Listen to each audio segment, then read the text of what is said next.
Тема пленарного заседания в рамках межрегиональной научно-практической конференции «Национальное государственное образование в России. История и современность». Олег Фурсов, открывая конференцию, зачитал приветственный адрес от главы региона Махмуда Али Калиматова. Это большая научная беседа не только об истории, но и об удивительной, замечательной литературе и фольклоре наших народов, их взаимовлиянии и взаимообогащении.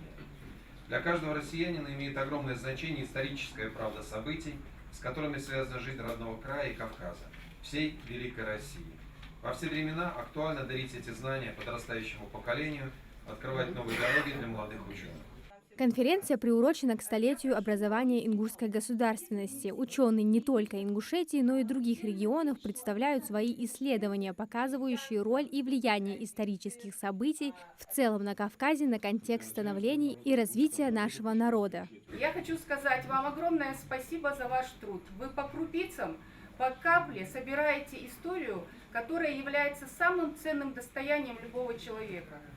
Для ингушей государственность, которая была образована 100 лет назад, она была определяющей.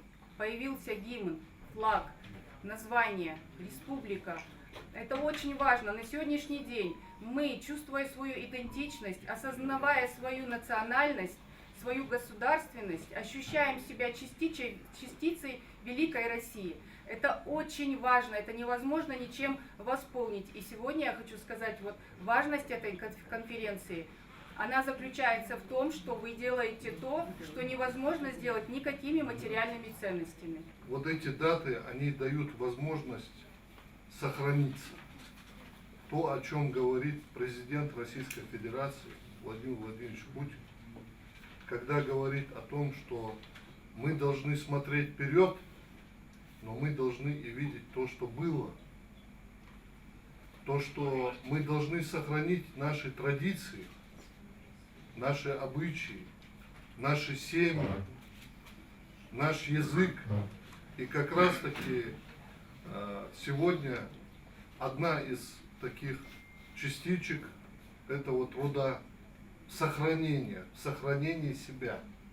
Потому что когда мы говорим о столетнем юбилее ингушского народа, мы говорим о юбилее одной из таких ячеек, одной из российских семей. Многонациональность страны как фактор ее устойчивости в противостоянии вызовам в новое и новейшее время, сохранение языкового многообразия, литература и фольклор народов Кавказа.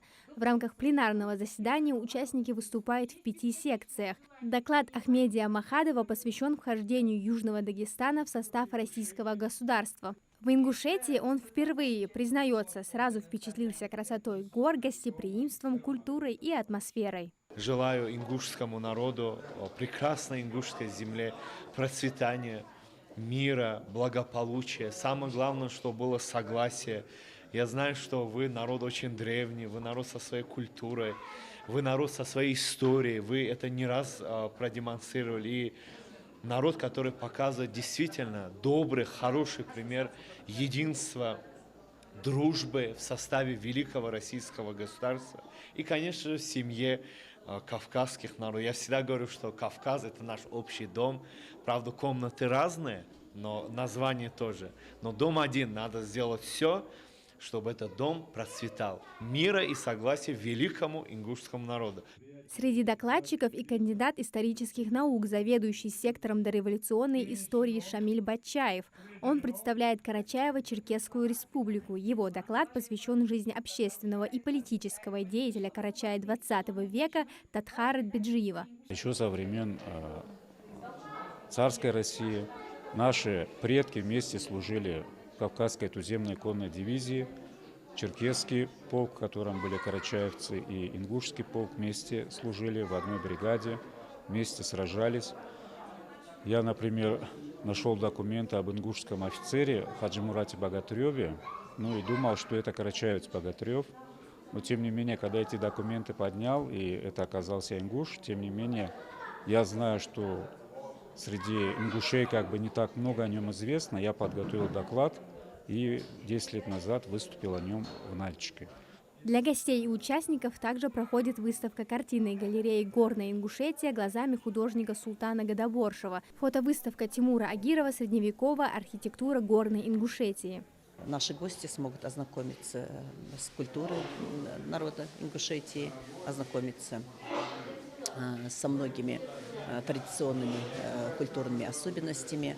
И вот мы наблюдаем со вчерашнего дня, как, прибывая наши гости, они вот очень увлечены тем, что они наблюдают за тем, как вот у нас развивается именно культура республики.